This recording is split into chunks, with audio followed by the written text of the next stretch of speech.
yang mengatakan beras terlalu mahal, suruh tanam sendiri. Pemerintah udah ngasih solusi, beras mahal disuruh tanam sendiri. Solusi kan iya solusi.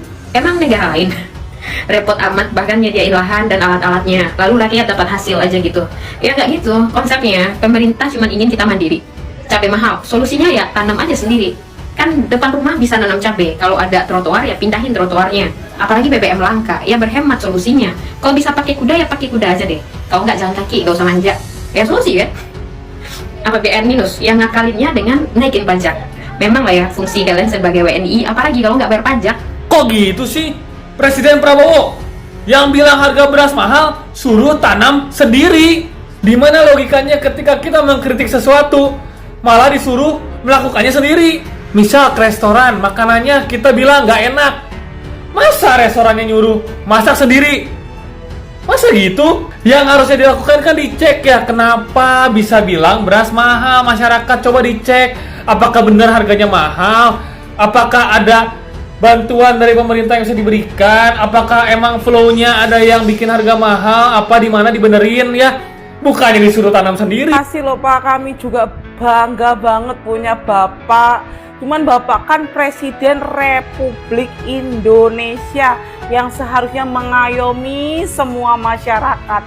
Saya yang sebagai petani nggak enak Pak sama masyarakat sektor lain Pak. Kalau Bapak bilangnya kayak gitu, tiba-tiba mereka disuruh tanam padi sendiri, panen sendiri. Dan nanti yang jadi pegawai siapa, yang di sektor-sektor buruh siapa, kalau semuanya jadi petani, yang mau beli itu siapa Pak? Hasil kami panen berasnya itu siapa yang mau beli loh Pak? Kok tiba-tiba rakyatmu mbok suruh jadi petani semua, ki piye ceritamu Pak? Oke Pak, kami berterima kasih juga karena beras ataupun padi itu sudah ada HAP-nya. Tapi kalau dilihat setelah HAP, apakah petani padi itu jadi kaya raya, jadi langsung beli Pajero Pak? Enggak Pak faktanya. Petani ya tetap gitu-gitu aja, tetap aja seperti itu Pak. Sejahteranya nggak langsung ke luar negeri seperti yang Bapak bilang kemarin, enggak juga Pak. Berarti masih ada yang salah di sistemnya Pak, hingga teman-teman yang lain, teman-teman sektor lain itu beli dengan harga yang sangat mahal, di mana beras itu sekarang bisa melimpah tapi harga mahal. Berarti kan enek sing salah toh Pak. Mbok itu diperiksa sistemnya dulu, jangan ngejomplang ini petani dibanggain dengan tinggi setinggi-tingginya, nanti tiba-tiba dianjlokin seanjlok-anjloknya. Kami takut juga loh Pak kalau tiba-tiba mbok anjlokin seanjlok-anjloknya. Jangan juga buat rakyatmu ini Pak berselisih Pak dengan omonganmu loh Pak.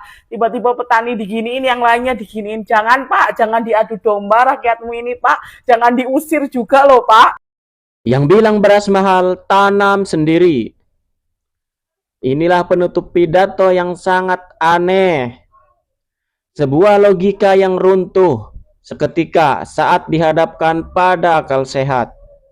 Kalau beras mahal harus tanam sendiri, maka jika rumah sakit mahal, apakah rakyat harus operasi dan meracik obat sendiri? Jika jalan tol mahal, apakah rakyat harus mengaspal jalurnya sendiri? Jika keamanan terancam, apakah rakyat harus membeli tank dan senjata sendiri? Jika tidak punya uang, apakah rakyat harus bikin uang sendiri? Sejarah mencatat, Indonesia telah dipimpin oleh 8 presiden. Namun, baru kali ini kita mendengar sebuah narasi yang tidak biasa, bahwa harga pangan dan beras harus mahal agar petani bisa makmur. Sebuah pernyataan yang terdengar berpihak pada rakyat kecil. Namun, jika dibedah dengan hukum ekonomi dasar, narasi ini justru menyimpan kekeliruan yang fatal. Hukum ekonomi tidak pernah berbohong. Beras bukanlah komoditas biasa. Ia adalah jangkar dari seluruh harga kebutuhan pokok di Indonesia. Ketika harga beras sengaja dibiarkan melambung tinggi, efek domino tidak dapat dihindari. Harga minyak goreng, telur, transportasi, hingga tarif warung makan akan ikut meroket. Lalu, benarkah petani otomatis makmur saat harga beras mahal? Disinilah ilusi itu dimulai. Fakta di lapangan menunjukkan bahwa mayoritas petani kita adalah petani gurem atau buruh tani dengan lahan yang sangat sempit. Mereka menghasilkan padi, tetapi segera menjualnya setelah panen demi membayar utang modal dan biaya hidup. Ironisnya, untuk makan sehari-hari saja, mereka kembali menjadi konsumen yang harus membeli beras di pasar dengan harga eceran yang sangat mahal. Ketika inflasi pangan terjadi, uang yang didapat petani dari hasil panen langsung habis tak tersisa. Mereka harus membayar pupuk yang mahal, benih yang naik harga, hingga biaya hidup sehari-hari yang ikut membengkak. Pada akhirnya, margin keuntungan petani tetap tergerus, sementara keuntungan terbesar justru dinikmati oleh para pemburu rente, tengkulak, dan spekulan di rantai distribusi. Kemakmuran tidak pernah dicapai dengan cara membebani daya beli masyarakat, termasuk petani itu sendiri. Makmuran sejati diraih ketika pendapatan real masyarakat tinggi dan biaya produksi pangan yang murah. Menaikkan harga pangan demi memakmurkan petani adalah sebuah ilusi ekonomi seperti memotong kain bagian bawah untuk menambal kain bagian atas yang robek. Kainnya tetap bolong dan rakyat tetap tercekik.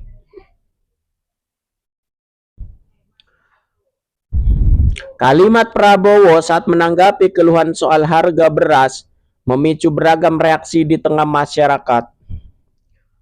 Presiden Prabowo kembali menjadi sorotan usai menyampaikan tanggapannya mengenai keluhan harga beras yang dinilai masih sangat mahal.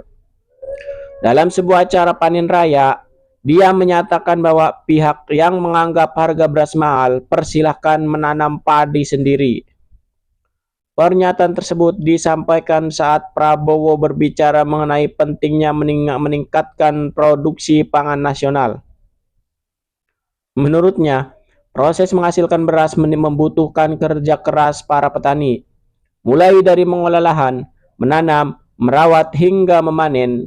Karena itu, ia mengajak masyarakat untuk memahami bahwa produksi pangan bukan pekerjaan yang mudah. Ucapan tersebut kemudian ramai diperbincangkan di media sosial. Sebagian pihak menilai pernyataan itu merupakan bentuk motivasi agar masyarakat menghargai kerja petani dan mendorong peningkatan produksi pangan. Namun, tidak sedikit pula yang menilai kalimat tersebut kurang menjawab persoalan daya beli masyarakat yang sedang menghadapi tingginya harga kebutuhan pokok. Pemerintah sendiri terus menyatakan komitmennya menjaga ketahanan pangan nasional melalui peningkatan produksi, stabilisasi harga, serta berbagai program yang melibatkan kementerian, lembaga, dan pemerintah daerah. Perdebatan mengenai harga beras dan daya beli masyarakat pun kembali menjadi perhatian publik, mengingat beras merupakan salah satu kebutuhan pokok yang paling mempengaruhi kondisi ekonomi rumah tangga. Yang mengatakan beras terlalu mahal, suruh ikut kau tanam beras.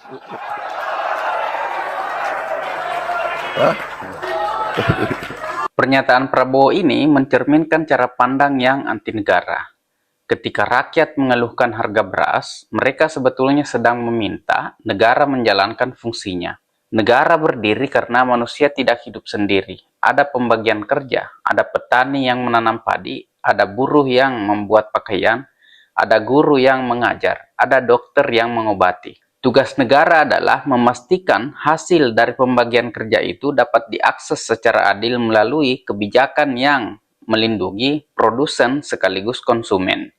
Karena itu, ketika harga beras mahal, jawaban seorang presiden harusnya menjelaskan apa yang akan dilakukan pemerintah, seperti memperbaiki distribusi, menekan biaya produksi, mengawasi tata niaga, atau mengendalikan spekulasi.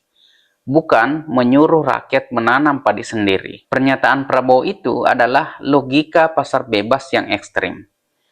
Dalam logika pasar, jika kamu tidak mampu membeli, urus sendiri kebutuhanmu. Negara tidak ikut campur. Jadi, kalau selama ini Prabowo berkali-kali menyatakan menolak pasar bebas, itu hanya retorika. Jika setiap keluhan publik dijawab dengan anjuran agar rakyat menyelesaikan sendiri masalahnya, lalu untuk apa ada negara? Presiden bukan dipilih untuk memberi nasihat bertahan hidup. Presiden dipilih untuk memastikan kebutuhan dasar rakyat dapat dipenuhi melalui kebijakan yang berpihak pada kepentingan umum.